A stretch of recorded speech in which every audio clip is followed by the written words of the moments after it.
face au deuil, face à ce qui nous semble être une fin définitive, il y a une phrase, une seule, qui vient tout bousculer. C'est sans doute l'une des affirmations les plus radicales de l'évangile de Jean. Elle a le pouvoir de transformer complètement notre vision de la vie, de la mort et de l'après. On va explorer ensemble ce changement total de perspective. C'est parti. Tout commence avec ça, avec ce cri du cœur. Une phrase qu'on pourrait tous prononcer, un mélange de foi et de reproche, de regret et d'impuissance face à la perte. Marthe, elle croit au pouvoir de Jésus, bien sûr, mais sa foi bute sur le réel, l'absence, le temps qui est passé. C'est une douleur, au fond, que tout le monde peut comprendre. Alors, la scène, elle se passe à Béthanie. Lazare est mort. Pour sa famille, pour ses amis, la mort, c'est un mur infranchissable, une source de tristesse infinie. C'est vraiment dans ce contexte de désespoir total, de finalité acceptée, que le récit va prendre une tournure complètement inattendue.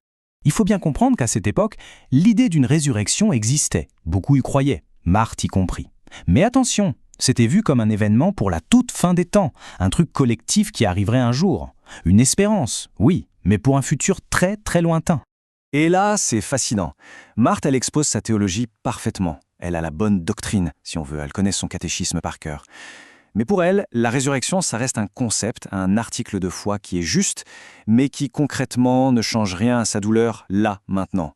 C'est une promesse pour plus tard, pas une réalité pour aujourd'hui. Et c'est précisément là que tout bascule. On passe d'une discussion théologique sur un événement futur à une révélation personnelle immédiate qui va absolument tout changer. Jésus ne va pas simplement lui dire « Oui, Marthe, tu as raison, sois patiente », non. Il ne valide pas simplement sa croyance. En fait, il va complètement recadrer la discussion. Il va déplacer le centre de gravité de l'espérance elle-même. Voilà, la déclaration centrale, elle est là. Le point absolument crucial, c'est le présent et la première personne.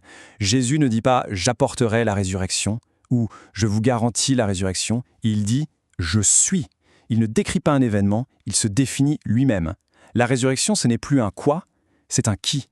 En grec, le texte utilise l'expression « ego eimi ». Et ça, c'est une formule extrêmement forte. Dans tout l'évangile de Jean, elle fait directement écho à la manière dont Dieu se révèle dans l'Ancien Testament. Donc quand Jésus dit ça, il ne fait pas juste une promesse sur l'avenir, il déclare son identité divine dans le présent. Il est la source même de la vie. Bon, maintenant, voyons un peu les implications de cette affirmation.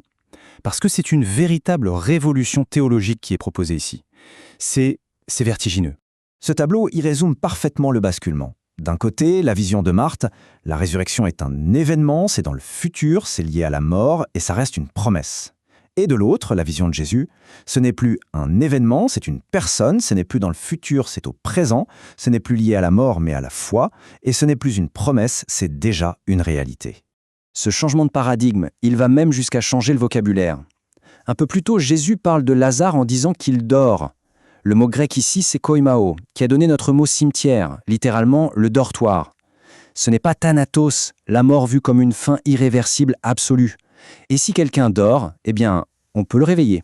Donc le point essentiel à retenir, c'est celui-ci. Ce qui compte pour la vie éternelle, ce n'est plus l'expérience de la mort, mais la relation de foi avec une personne. La résurrection n'est plus la conséquence de la mort, mais la conséquence de l'union au Christ. Alors, ok. Quelles sont les conséquences pratiques ? Si la résurrection est une réalité présente, qu'est-ce que ça change dans la vie de tous les jours ? L'idée qui découle de tout ça, c'est que la mort la plus grave n'est pas forcément la mort physique. Il est possible d'être bien vivant, de respirer, mais d'être mort intérieurement, enfermé dans des tombeaux de peur, de culpabilité, de solitude. La résurrection devient alors un processus de libération de ces morts spirituelles, ici et maintenant. Dans la perspective chrétienne, ce processus de résurrection, il commence en fait dès le baptême, qui est vu comme une participation à la mort et à la résurrection du Christ. La vie de foi, c'est alors une sortie continue de ces tombeaux intérieurs. Et ça fait de la mort physique non plus une fin terrifiante, mais un simple passage. Voilà, on arrive à la conclusion la plus importante. La vie éternelle, ce n'est pas seulement une quantité de vie après la mort, c'est d'abord une qualité de vie qui commence aujourd'hui. Ce n'est pas une récompense future qu'on attend sagement, mais une réalité présente dans laquelle on peut entrer, par la foi. Après son immense révélation, Jésus ramène tout à l'essentiel, une question personnelle directe. Il ne s'agit plus d'adhérer à une doctrine, aussi belle soit-elle, mais de s'engager dans une relation de confiance. Crois-tu cela ? La question est posée à Marthe, mais à travers elle, évidemment, elle traverse les siècles pour arriver jusqu'à nous. Et c'est sur cette interrogation qu'on va se quitter.